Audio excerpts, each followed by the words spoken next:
Hey everyone, Jonathan Bailor back, and I am thrilled about today's show because we have a fellow geek with us. I love it. I love it. She is just an absolute gem, personally and professionally, incredibly impressive and enlightened and insightful.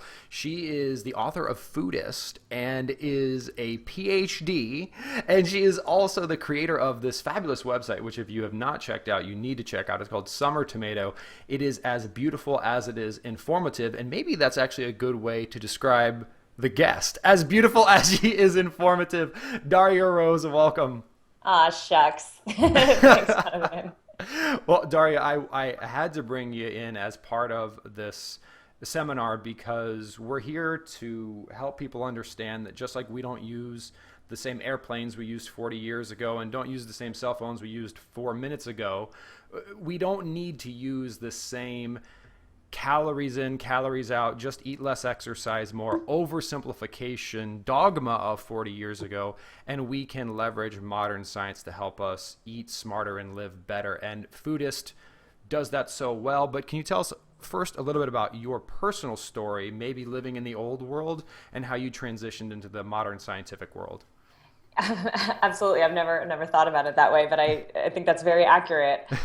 I grew up in Southern California in the 90s. I was 11 years old, sadly, the first time I had a Slim Fast shake. I was in sixth grade. I came into the kitchen. My mom was making chocolate milkshakes, and I was just like, yeah, chocolate milkshakes, breakfast. That sounds amazing.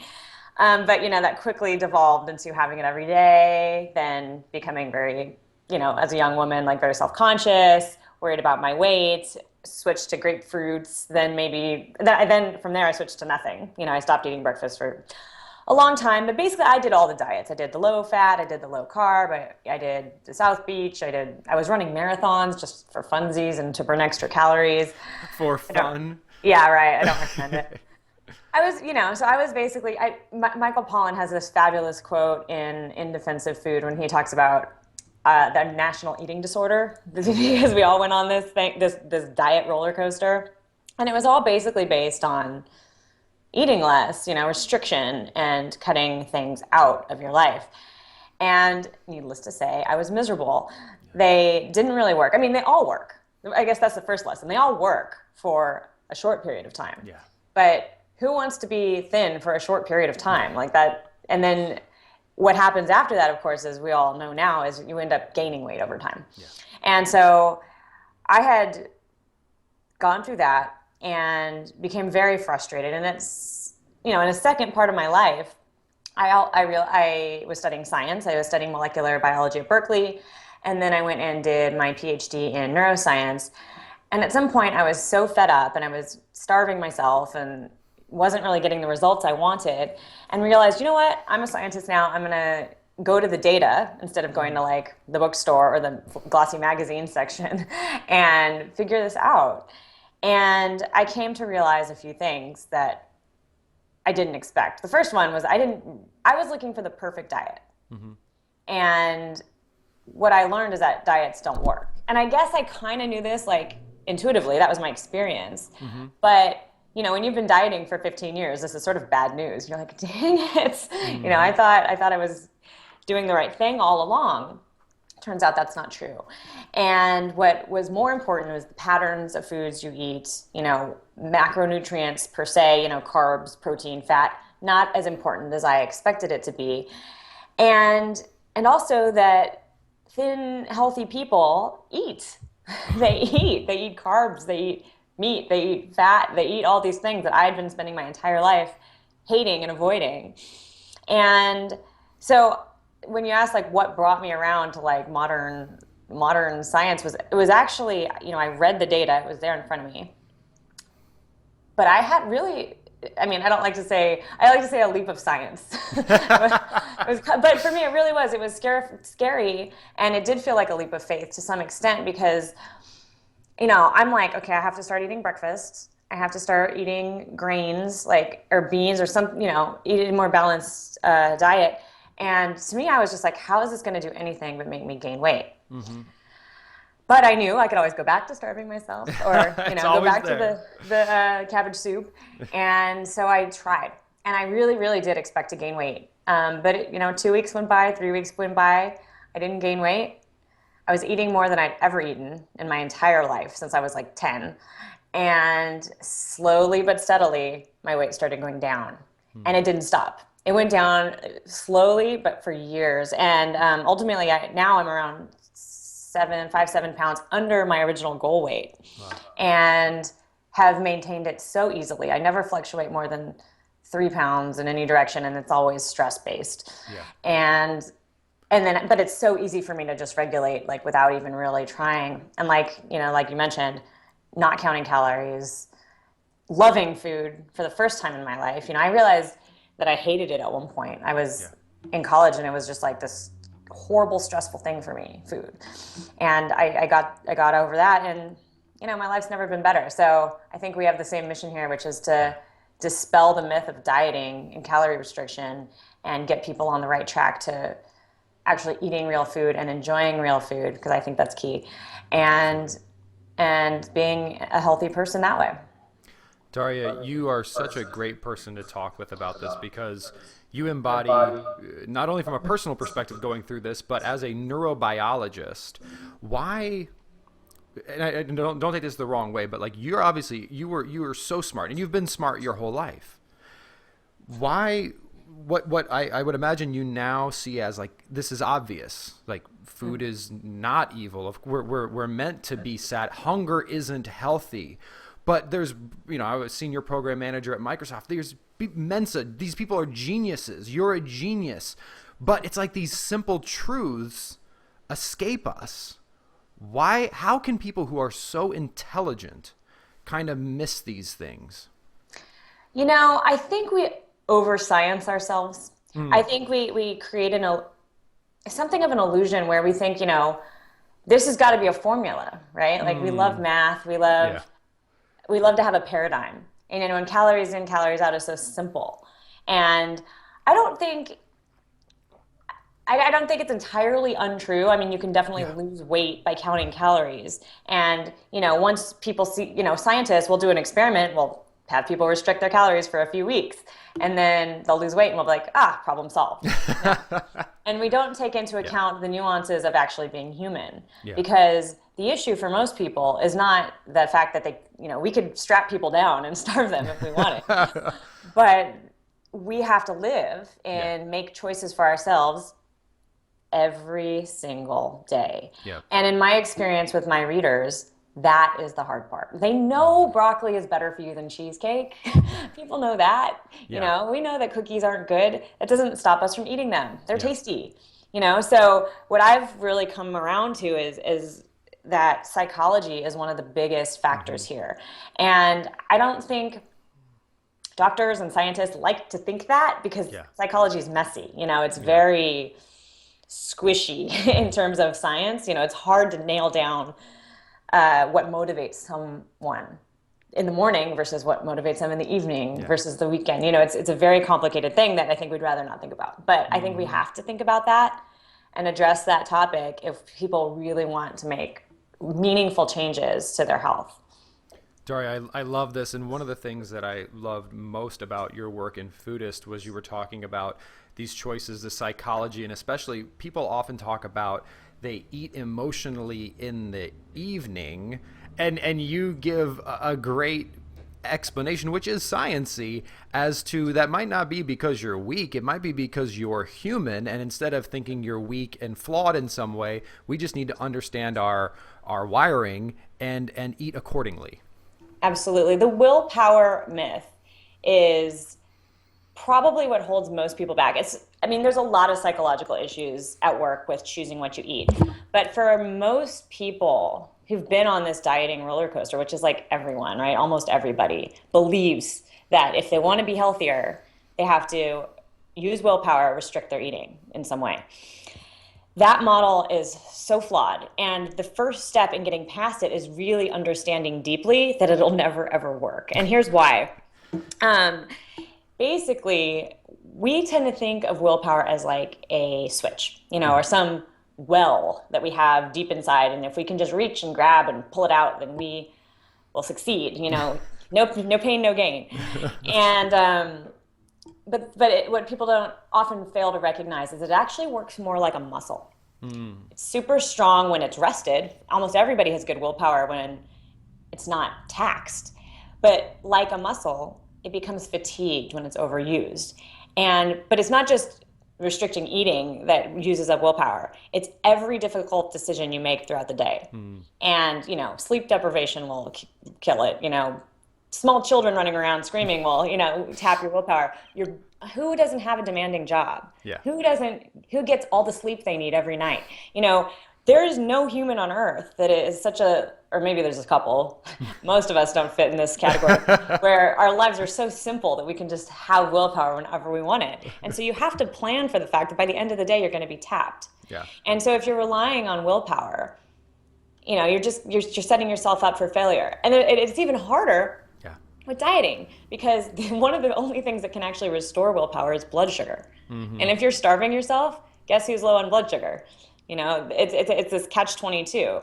So the best thing to do is to stop relying on willpower and instead take a completely different tactic psychologically and work on building habits. And that's what I try to help people do. Well, and I want to get into those habit strategies, but Darya, I want to see maybe if I'm taking this too far, because you are the expert here. I sometimes think that telling someone to just eat less to lose weight is a bit like telling someone to sleep less or go to the bathroom less in an effort to cure a condition. Like, not only, like, to your point, is it hard from a willpower perspective, but the body will actively fight you from malnourishing it. So it's even harder than, like, let's say learning the piano, which requires, because your body is not like driving you innately to not is there like kind of a 1-2 punch going on there? Yeah, I mean, there's definitely, so we have very strong mechanisms in our body to keep us alive, right? They're homeostatic mechanisms that maintain our weight, our energy balance, all these things. Obviously, food is our number one priority for survival. And so our body kind of goes nuts when we try to not eat. The willpower thing is one thing. Yeah, your metabolism slows down for sure. That's another thing. Also, you start triggering ridiculous psychological behaviors. So dieters have this tendency to so you basically, as a dieter, you teach yourself to not pay attention to when you're hungry, right? Like, that's the goal, right? You're like, when you're dieting, you're like, I'm gonna be hungry, and that's good. And the problem, though, is that for some reason, and I haven't read a good scientific explanation as to why it works this way, but when you do that, you also teach yourself to stop paying attention when you're full, right? So that is a big problem, because what dieters will do is when they break their diet, which is inevitable because willpower doesn't work forever, they overeat like crazy. And they overeat more than a non-dieter or somebody who'd never dieted at all would ever have eaten. So there's no point of even trying. You're actually sabotaging yourself by trying this tactic. So it's really, really bad. It makes it, like you're saying, it makes it harder than it needs to be to lose weight. Losing weight shouldn't be that tough. And Darya, you mentioned that the first step we need to take is to understand that this can never work. And can we globalize that and just say that if we try to make any sort of change in our life, and it's not that it needs to be easy, but if it's like we have to fight tooth and nail to do it, are we doomed to fail? Or because there are people, for example, that do learn to play the piano, which I could imagine at some point in time just takes willpower, but people break through that willpower barrier. How do we cross the willpower chasm, if that makes any sense? I think there's an important distinction in types of tasks. Okay. Obviously, willpower is very effective. So people with stronger willpower, and there are people with stronger willpower, do better at school, do better at work, do have better relationships with their family and friends. They succeed in a lot of other parts in their lives. But it's tough, like I said, for food. Food's a special case because you have that blood sugar issue. But also think about money. I think money and food kind of go in the same category in some sense. Because have you ever tried, I mean, who has like the willpower to be like, you know what, I'm going to just spend my money try to be frugal, and well, whatever's left over at the end of the month, I'll just stick that in my savings account. No, if you want to save, you automatically deduct it at the beginning and when you get your paycheck, right? And then you have one go to taxes and one go to your savings account, and that's the only way to succeed. And one of the reasons for that, I think, is that when you're making things like money and food, it's not like you sit down at one time during the day and practice like piano. Yeah. That you can use willpower for. These are small, tiny decisions that you make dozens of times a day. Yeah. Dozens of times a day. And the way our brains work is we can't calculate every single time. So what we start doing is we start relying on habits. Gotcha. And that's why I think, there's certain parts of your life that when you do, because you do them so often, you need to take this habit-based approach and not just the I'm a warrior and I'm going to will my way through this to success. It just doesn't work for things like money and food. And using your analogy of willpower being more like a muscle, it seems if it's a finite resource we're dealing with, why would we want to spend it on food when we could go learn the piano instead, or learn a language, or live a great life? Totally, especially since it doesn't work. Yeah. I mean, you're wasting willpower that you could be using on other things, and that's true. I mean, if you don't have the willpower to make dinner at night, you certainly don't have the willpower to sit down and learn Japanese after work. So if you can learn to automate all these actions so that you're healthy by default. Yeah. Like on autopilot, and just like your money, you just save on autopilot. That's when you win. That's when you get over this. So you've got this automatic savings plan for money. What is our automatic satisfaction plan for food? Right. This is the tough part. I like to use I use a word called the home court habits. So you know the 80-20 principle? Uh-huh. So for most things, you think you have this sort of one-to-one relationship with effort and success, but really for the most things, 20% of your energy is going to create 80% of your benefits, right? So, those are big wins. And what I like to do is find those in my daily life, those big win habits, and just stick to those no matter what. And especially when you're in your home, when you're in your normal routine, if you're traveling, if it's the holidays, things can get a little out of whack. But when you get back home, if you can get back on your home court habits, then that's basically your savings plan. So big wins, breakfast. It's a healthy breakfast is pretty tasty compared to, some other meals that might not be so healthy or that could be tasty and not be healthy. Yeah.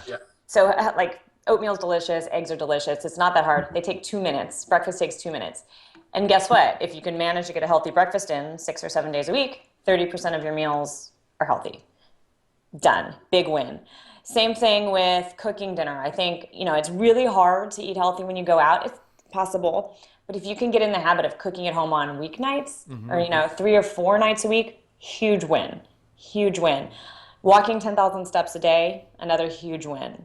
Because, even if it's tough for you to go to the gym or something like that, 10,000 steps a day breaks that sedentary behavior and burns those extra calories that actually don't make you hungry. That sort of activity doesn't increase hunger like going to the gym will. Yep.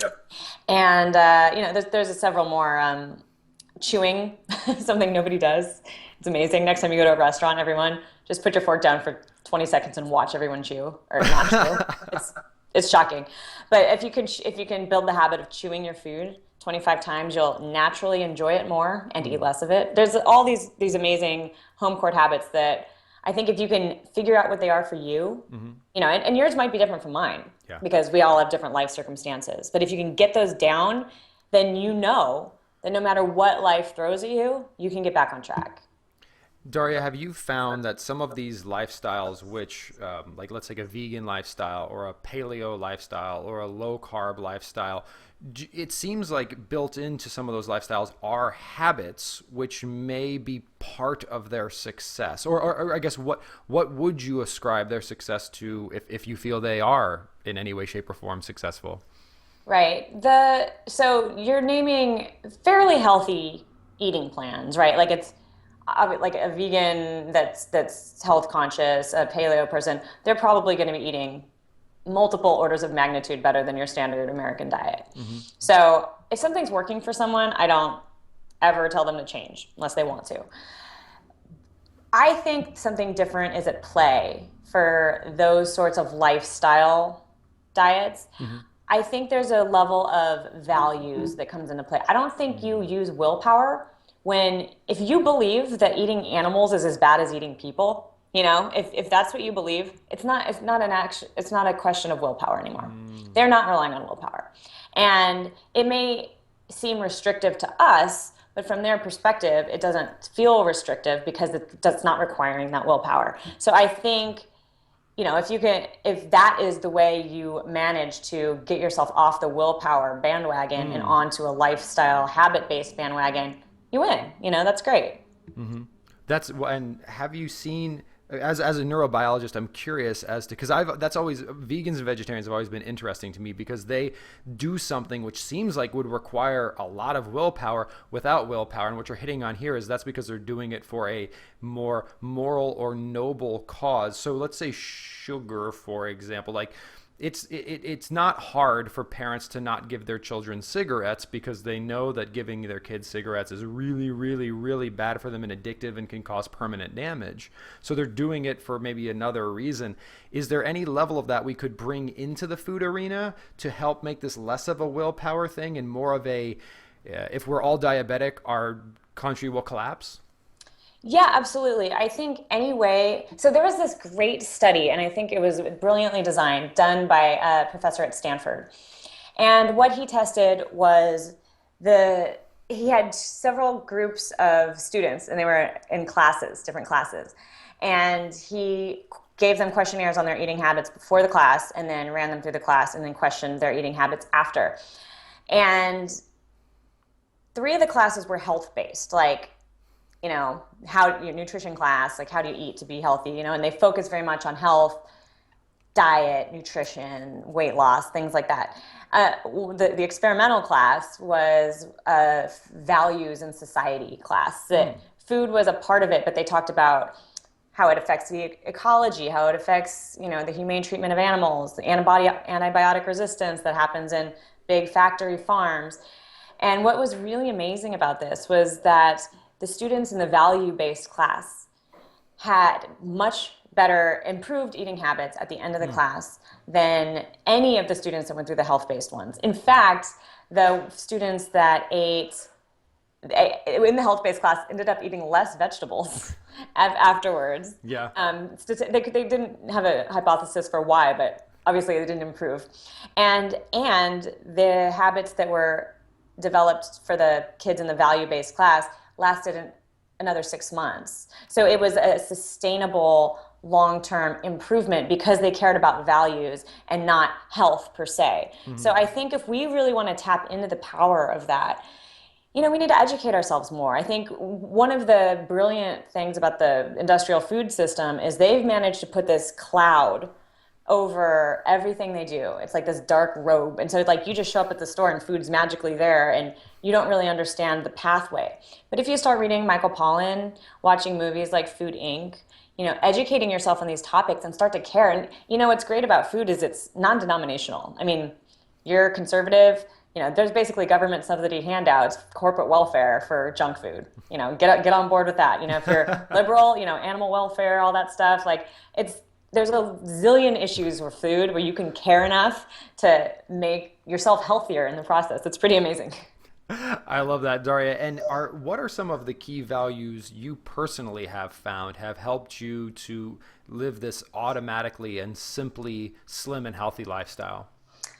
Yeah, I mean, I've learned to care a lot about this stuff. I mean, now that I know what is involved in the industrial food chain, I mean, it's horrible for the environment. It's horrible for the animals. It's creating antibiotic resistant bacteria, which are threatening our hospitals. The food poisoning outbreaks that it was like 500 million eggs were recalled in 2010 with salmonella. Like that's ridiculous. That would never happen at a small farm because they don't produce 500 million eggs, for instance. And also just, I think that a big part of our problem as a society is that we've lost a lot of the culture that has traditionally dictated when to eat, what to eat. You know, in Europe, they still have a tremendous value on dinner time and lunchtime. Like they sit around the table. It's a time to bond with family and friends. It's a 2-hour event. And food is very important. And they don't care about fat and cheese and pasta. Like they eat that stuff all day and they're healthier than we are. Yeah. And I think that if we could cultivate that value, you know, the value of food for its own sake, food for the sake of enjoyment and bringing people together and pleasure, I think that that's just as important as, you know, the methane that the cows are farting out and ruining our atmosphere. Well, there's an irony here, Darya, because I'm a software engineer and you're a neuroscientist, and it seems like one of the common denominators we're arriving at here is this left brain logical calorie math. How much food can we make for the cheapest amount? That if we take and we shift a little bit more right brain, a little bit more emotional, a little bit more food as connection to other people, connection to the planet, habits, thinking with the heart, in addition to thinking with the head, we might be better served. Yeah, I think so. You know, it's funny. We forget that we were actually designed pretty well to feed ourselves. Right? Yeah. And that is embedded into our culture and into our DNA to some extent. And we've lost a lot of that. And that's sad. And it's, what did we get for it? Yeah. You know, what did we get? We get to eat like nasty tasting Go-Gurt in our car.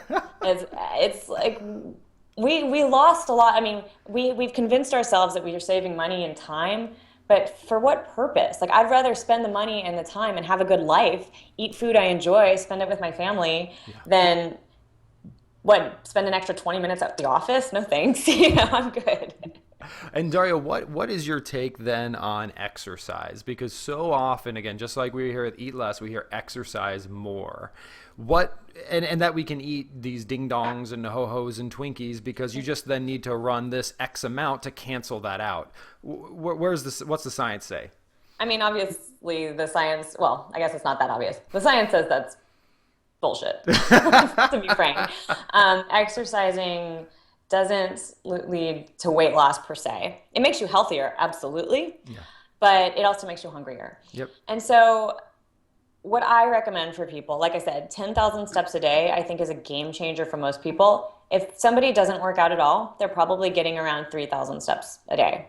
Just, you know, driving here and there, walking around the office and the house. If they do work out at the gym, they're probably getting only around 6,000 steps a day. So to get to 10,000 is actually not that hard. It's maybe another 20-minute walk with your dog or with your kids or with your loved ones, and it doesn't take that much more effort, but you can get there if you try pretty easily. So I recommend the 10,000 steps a day. I do also recommend strength training a few times a week. I have found that, first of all, it's so transforming in terms of your attitude, how you look. I mean, I did cardio for years. I was running marathons. I would spend 2 hours a day on the treadmill. And I look way better now that I stopped doing that and have just started a little bit of strength training to balance out the tone. I mean, it does wonders for your body. It does wonders, or the shape of your body. It does wonders for your metabolism. I've found I eat a lot now that I've added all this muscle. And I don't think it's because I burned 200 calories today at the gym and can now eat 200 more calories. I think I actually have had my basal metabolic rate tested. Mm-hmm. If I just sleep all day, I'd burn 1,750 calories a day. Wow. And I'm pretty small. That's without doing anything. Yeah. So I have this crazy metabolism now, which I didn't used to have at all when I was doing my old dieting stuff. So I think that, and I credit a lot of that to strength training, but I don't think there's any reason to be neurotic about it. You know, a few days a week, lifting some weights all over your body, being even, and just getting those 10,000 steps and occasionally getting your heart rate up. I think that's great. But I think you should do it for health, for confidence, for the shape, for the way you look, and because it's fun. Yeah. You know, after you do it for a few months, you get addicted to the gym, just like you get addicted to cookies. You know, it's just way better for you. Well, and there's a amazing irony, and it's so hopeful because what you just described is by eating more and exercising less, you transform the way your body works rather than by eating less and exercising more, trying to overpower your body into some weakened state. Absolutely. That's awesome. I'll eat more and exercise less. Let's go. That sounds good to me. Well, Darya, obviously you've got your wonderful book, Foodist, and your wonderful website, Summer Tomato. What's next for you? And also, I just want a little bit of backstory on Summer Tomato, because this site is no joke. Like, is it just you, or do you have like a staff? The site is awesome. Thanks so much. It's been just me for years. I just hired a recipe developer, Elise Kopecki. She's amazing. I'm just not a chef. Like, I cook for myself all the time. I don't measure anything. I don't write any of it down. And people have been begging me for recipes. So I did hire her, but I do all the back end. I do everything myself. And it's really been a labor of love. Well, no, it's very cool. And folks, if you haven't checked it out, the website itself is summertomato.com, and it's just a beautiful site and a beautiful resource. So Darya, you've got the book Foodist, which folks, again, check out. It is a lovely, scientific, and wonderful and helpful resource. But what's next for you as a professional and also personally? Oh, I have so many things I'm working on. I wish I could tell you. Are they all secret? Are there any that you can share? I'll just say that I'm getting more excited about some video stuff. I've been working on some video projects, and I'm interested in making things that are tools people can use to take what I've written in Foodist and really implement it in their lives. And I think that, some people will just be able to read the book and boom, right in. Other people are going to need a little more guidance. And Yeah. I'm seeing what I can do to try to create that for people. Very cool. Very cool. Well, if your current work is any indication of your future work, it looks like you will be very successful at helping those individuals. Yay, hope so. Well, folks, again, her name is Darya Rose, an absolute wonderful resource. Check her book out. It's Foodist, as well as her website, which is summertomato.com. Darya, thank you so much for joining us today. Thank you so much. Listeners, remember, this week and every week after, eat smarter, exercise smarter, and live better. Chat with you soon.